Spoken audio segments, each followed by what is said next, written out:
welcome to episode 167 of Movies and Us. I'm TJ. And I'm Marcus. And this is the review show that reviews genre movies from the beginning sometimes. And today we're covering the 2019 animated release of The Justice League versus the Fatal Five. Just so that people know, this is like our 15th time doing this fucking review. I'm done with it. I was done the first time, I was done the second time, I'm done now. I just don't care. Yeah, I know, it's telling. It's just another review where the people are actually looking forward to a review of this are like, why are they talking about it? I actually like this movie. And we're like, listen guys, we tried. Apparently God doesn't want us to talk about this fucking movie, but we tried multiple times. Yeah, there's a combination of things at work with this review that it's just not like. I was sick because the first review of this was like I had so much energy and so much visceral hatred for it. Now I forget everything about the movie. I just don't care. Whatever score I'm going to give it's not fair. Because like skimming through it, I want to give it a 5, but I know how much I hated it, like how much a waste of time it was. And but the first time we reviewed this, you really soured me on just doing reviews in general. You were just I know, like that last review was such a good review because it just altered all of our feelings. It was so visceral on both sides. I was so depressed. And now we're just like, whatever. And I was so angry. I know. I was just so mad at you for the whole quality of the show dipped. Oh, shit.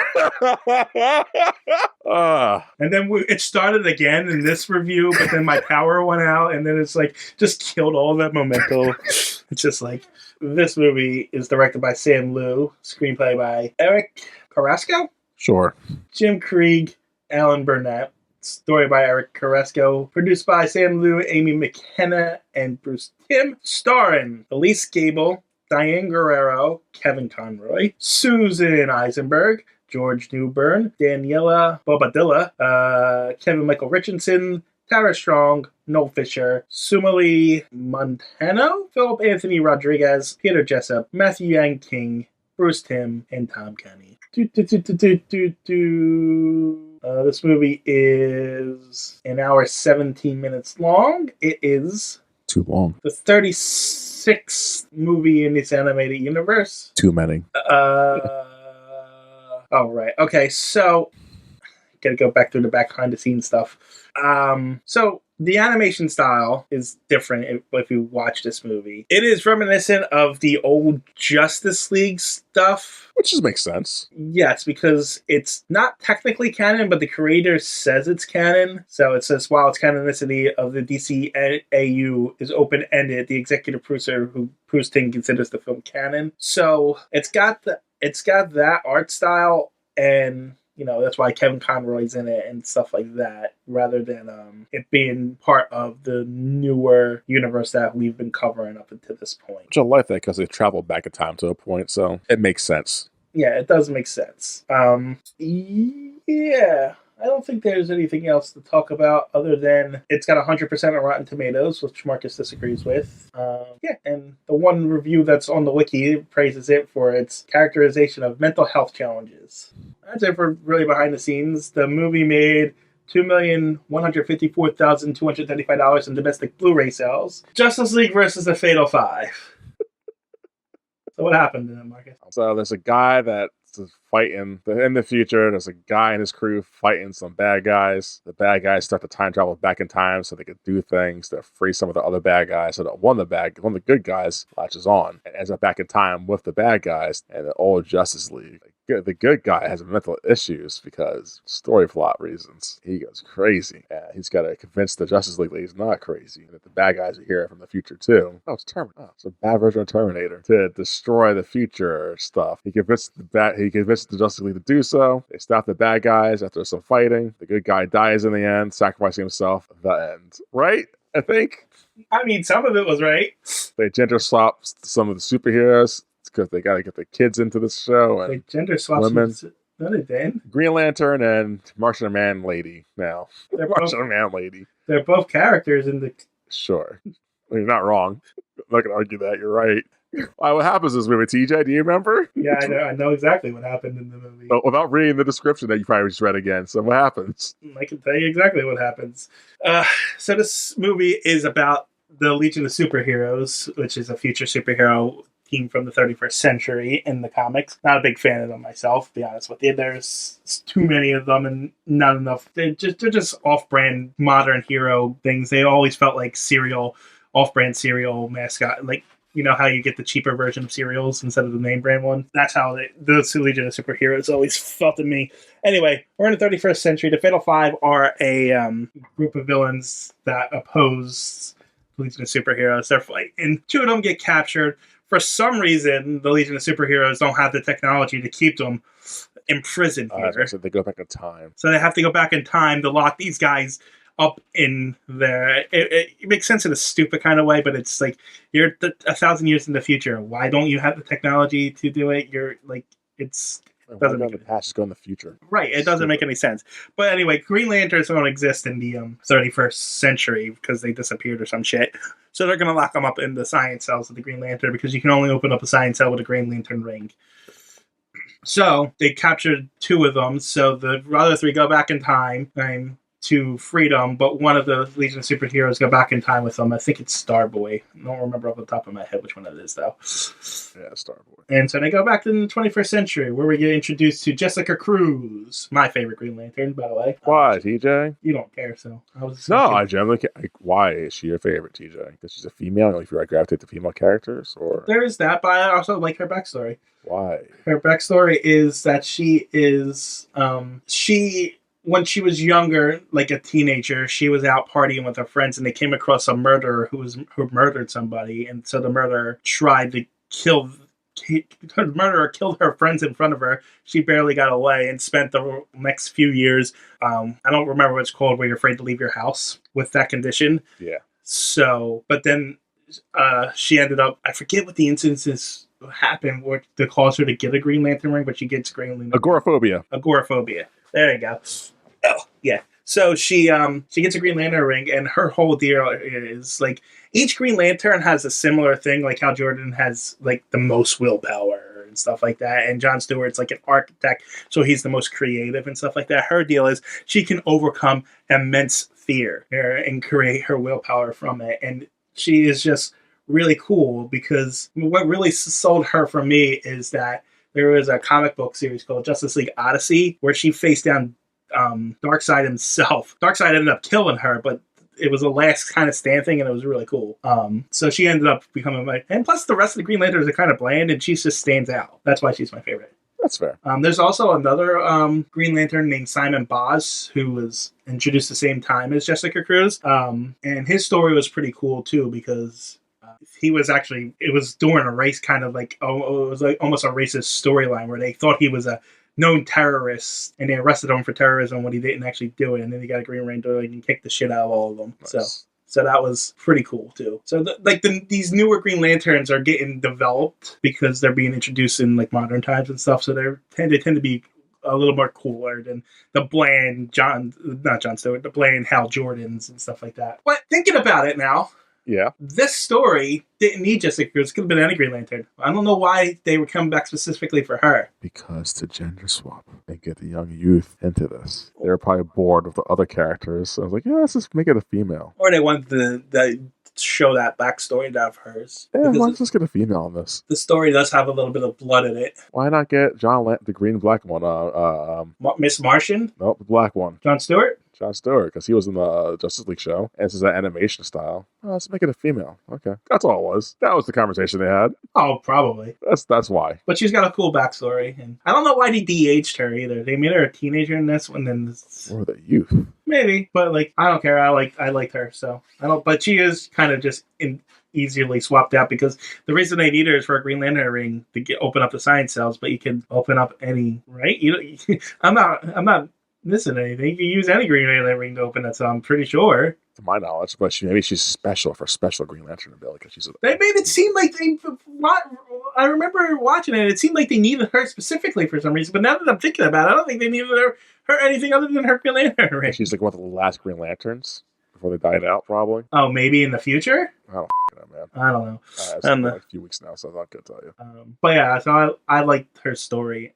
I guess I was a little biased just seeing her coming into it, so I kind of liked her.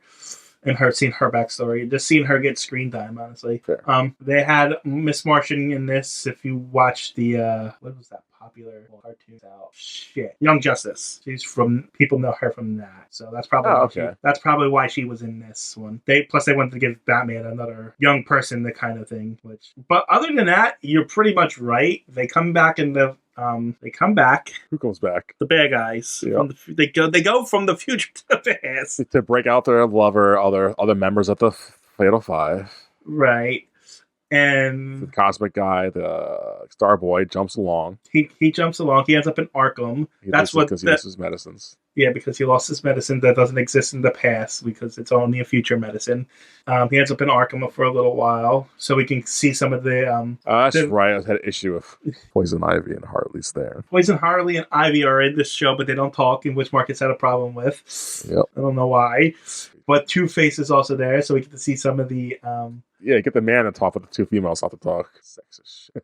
Let's pay the man and not the two women whose salaries together are probably one man's salary. Sexism. No, don't like that. Okay, whatever. Well, I would say that, except Tara Strong is actually the voice actress for Harley Quinn, and she's actually in this as a crediting for a different character too. So of course. So wrong on that one. Anyway, so they come back from the past. And they need Jessica Cruz for reasons, I guess. I don't know why they don't just go find a different Green Lantern. But then they try to take her, but the Justice League get involved and try to stop them. Saturn Boy sees it on the news in Arkham, so he escapes and tries to help. And then eventually they get her, they free her friends, and then it's every other superhero story from there. The Fatal Five are reunited, they fight the Justice League, they're going to destroy the world for reasons that don't make any sense, because they originally came back just to get them so they go back in the future, but if they destroyed the world in the past, then their future won't exist, but they said there will be no heroes, so they can just rule over all the future past, but wouldn't that change the timeline? That's why time travel is stupid, and so forth and so forth. But then, so they try to blow up the sun, but Saturn Boy sacrifices himself by going into the sun somehow. I don't remember how his powers work, that he can survive not burning up inside the sun, and he sacrificed himself to save the day, and that is how this movie ends. Yeah. But yeah, that's Justice League versus the Fatal Five. Opinions, Marcus? This is, I don't know, man. I don't know what to f***ing get this anymore. Well, try to explain your feelings towards it, Marcus. I don't have any feelings anymore for this. I remember hating the main character because he didn't matter, I think it was. He was just stupid. I had valid reasons why I didn't care for the main character. The other characters were it was just boring, I think my problem was. It was just like a waste of it was an hour of 17 of I don't careness because it's an Elseworld story. And the main character we follow along, we don't care about, and then he dies, so we should care about him, but we don't have any reason to care about him. Okay. And you had a problem with his mental illness for some reason? What? You had a problem with his mental illness for some reason? Yeah. You were harping on that. Because it's just a plot point that was like, who cares? Like, I just felt weird because he's like, his mental illness is so bad, but he goes out of his way to ignore it and not take medicine when he needs it. Made a mistake. Like, okay, kid, of course you did, you f***ing idiot. Yeah, I had nothing nice to say the first time about this. Now I'm skimming through it, so I have nothing nice to say, but I had nothing bad to say either. So, because I don't remember this movie. I don't know. I don't know, TJ. We can't make this review longer. I apologize. It's just a movie that no longer exists in my memories, and that's how I want it to be. No longer exists in your memories. Yes. Look, I remember they fought and the fights were so boring. Like, okay, these fights have to happen because it's superhero films. I think that was also another one of your problems. Yeah, there's like nothing in this movie stood out because it was just things that just happen that I've seen before. And yeah, that's like, I think that the biggest critique was I've seen this before. Like, there's nothing new. Nothing was challenging in this. It was just a film. I mean, it is your bog standard superhero film, but we did get Jessica Cruz's backstory, which is different from most superhero stuff, which, I mean, I guess it's kind of standard if you think about it. But, like... It's standard in a sense, like, they always pick a new person to focus on, so that's something. Yes. But she doesn't come in again, probably, ever, so who cares? I don't know. You're probably right on that, though. She's been criminally sidelined in the comics, to be honest with you. Which is true, because like you said, the backstory is interesting. So like that's a character we can focus on. But why? Because they don't want to, because they're dumb. But like even now in 2024, which is what this is in the Green Lantern comics, they're still just focusing on Hal Jordan and John Stewart. Yep, because there was probably negative backlash to making her a female, and people are stupid. I mean, this was back before all of that was really a thing. It's always been a thing. But like not as prevalent as it is. It was, I think it was around 2013. That's a thing back then. I mean, it was, but not as like bad. Making my Green Lantern a female. Green Lantern could be anything. Who cares? But that's what the thing. That's the whole lore. Who gives a shit what they are? They create new Green Lanterns. Yes. So it's not like they made John Stewart a female or something like that. Not like he was the first ever Green Lantern. He was the first human one, probably, but like Hal Jordan was the first. Yeah, nope, not even Alan Scott. Yeah. Was. Either way, there was still a whole legion of Green Lanterns before an Earthling became it, so stop being dumb. I'm actually curious if there was backlash to the Alan Scott thing, because there hasn't been. Well, no, I'm talking about modernity, because in modern comics, the Green Lantern Alan Scott, they turned him gay. That was probably backlash. It's always a small incel group of people upset about change. I don't know. I don't know if he's popular enough for people to care, though. You know what I mean? Well, if you go to a comic store and you talk to that one person, yeah, maybe that's the backlash I'm talking about. But yeah, no, not like I'm talking about like online kind of backlash. If you dig into enough of the 4chan, probably sure. Maybe you say he sucks dick now. Not my America. Because I know there was backlash to making Superman's son gay. Yeah, because he's gay now. So not this fictional character. Guys, what do you care? Yeah, it's exactly the fictional characters. Who gives a crap? Well, yeah, this movie. I don't know, man. It's a movie. It's fine. My initial review, I think I gave it a 2 or a 3, and I wanted to review the end. I remember you said, "Then fine, it's a 7."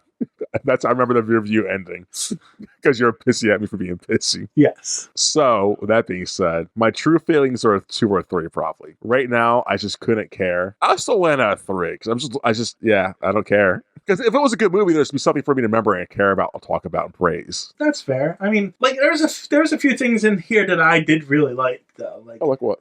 I did like the portrayal of Jessica Cruz and her backstory and stuff like that. I thought the characters, they didn't focus on Batman or anything like that. They let these new characters shine even if you didn't like them. Yeah. You know what I mean? They didn't focus on Batman and Superman or any of that crap. So no, I do appreciate them sidelining Superman because they realized because whenever Superman wasn't sidelining this, he helped solve everything. Right. Because he's Superman, so they found legitimate reason to sideline him. So I respected this movie for that. Yeah, so like, and it focused on characters that you wouldn't normally expect them to focus on. Like they focused on Saturn Boy, even though he sucks. Yeah. Focused on Jessica Cruz. They focused on Martian Girl. Characters you not normally wouldn't get a spotlight in these kind of movies. Got a spotlight and get a shine on characters that normally wouldn't have, that people might have not have heard of, that might not actually check them out, Yeah. So yeah, I'm gonna give this I won't give it this 3 again because that's how I felt last time. I mean, you give it what you give it. That's your feelings towards Marcus. To be true to old pissy Marcus, I'm gonna give this a 3 out of 10. Okay, I think that's fair to myself. That's fair. What are you gonna give it? Well, now that I'm not affected by pissy Marcus, I can probably give it a fair review. Realistically, it's probably a 5. Probably. It's probably a 5. I did remember the entire movie. Yeah, you were defending it during my hatred of this. So, like, even coming into that, I didn't rewatch it. I just remembered the movie from beginning to end. So, which is good. So the fact that it stuck with me means it's better than I actually thought it might have been. So maybe it's a 6. Oof! Wow. But then again, that's crazy. This movie's a 6 for you. You can have it. I liked it, but it could also be that you really tearing into it, really making me defend it, might have made it stuck with me more. Probably. That's a possibility too. Like you triggered something in me to be like, well, then I have to do this for this movie. So give justice to this movie. Does it need justice though? Well, yeah, you got to keep the 100% on Rotten Tomatoes solid. Reviews are stupid. The fact that this has 100%, which means fair, like only 3 people reviewed it, so I get it. But to be fair, I was about to say, there's only 8 reviews. But like, even 8 people seeing it's like, yeah, 10 out of 10. Like, you guys are dumb. I mean, like, I can see why people like this movie though. Like I said, there are things in this movie to like. So yeah, but to make it a 10 out of 10 from 8 people across the board. But if, like, I don't know how Rotten Tomatoes works. Neither do I. So if it's just casual people of superhero films that just like these kind of things, don't watch them as much as we do, I could see someone being like, you know, probably reviewed it, the people that made it. It's like, you know what, guys, let's give this movie a boost for us. Because I just truly like, where is like one situation where 8 people, random people, come across an art form and are just unbiasedly like, yeah, 10 out of 10. At least one person is going to give it a 9 out of 10. Like, come on. There's stuff on Rotten Tomatoes 100%, right? Yeah, but it's rare. But it happens, and if the smaller the pool, the more likely it to happen. Like there are some 100% that have thousands of reviews, right? Probably so, certified fresh, probably. Yeah. So if it's only 8 people, you can get 8 people to agree. Maybe not 8 people who know each other, but 8 random people. You can get 8 random people to agree. Statistically, that's more possible. And that's fair, because I guess I'm like one of the few assholes who can't give things 10 out of 10s because just can't do it. Right. While people are more willy-nilly to give things a 10 out of 10 because they're just more like, I like this as a 10. Like, oh, God, what? Right. And there's the other thing that we have like a standard of what a 10 out of 10 should be. Yeah. Whereas people are like, if I like it, it's a 10 out of 10, you know? And I respect that. I think that's flawed, but hey, if it makes them happy and get through life, go for it. I mean, some people don't use an objective... I know. Like standard, and just like it's all feelings based. I got out like that movie, so 10 out of 10. That's probably like one of the reasons why I remember back in the day, because I'm old, Netflix used to have like a 5-star ratings for this shit. Then like for some reason they got rid of it and made it either a thumbs up or thumbs down. And I liked the 5-star rating because it was more detailed. I liked that. Now thumbs up or thumbs down, like, well, if I was indifferent to the movie, where's that option at? You just don't choose one. Yeah, but if I want to be recommended it later, I don't want to give it a thumbs up and have it be on the same playing field as Casablanca or something. That's fair. I don't use, like, I've never rated something. So I only do it for those because the algorithms will help me get more shit I want to see. That's all. So I know you going through and you rate stuff on like IMDb and stuff. So I remember if I'd watched it or not. And how did I feel about it? Like, why did I give this a 7? Why is this a 2? That's why it's there, just for my memory. I watched so much shit. I tend to remember the stuff that I watch, so... Like Howard Duck probably gave it a 4. Like, is that really a 4? I mean, I couldn't tell you what score that I gave Howard the Duck, but I would at least remember that I watched Howard the Duck. You know there's what I'm some obscure shit I've seen. I was like, I saw that? That's why I forget a lot of stuff. Like, I did see this. How'd it end? I don't remember. Anyways, yeah, that's the review, huh? Now that we did it, it's done.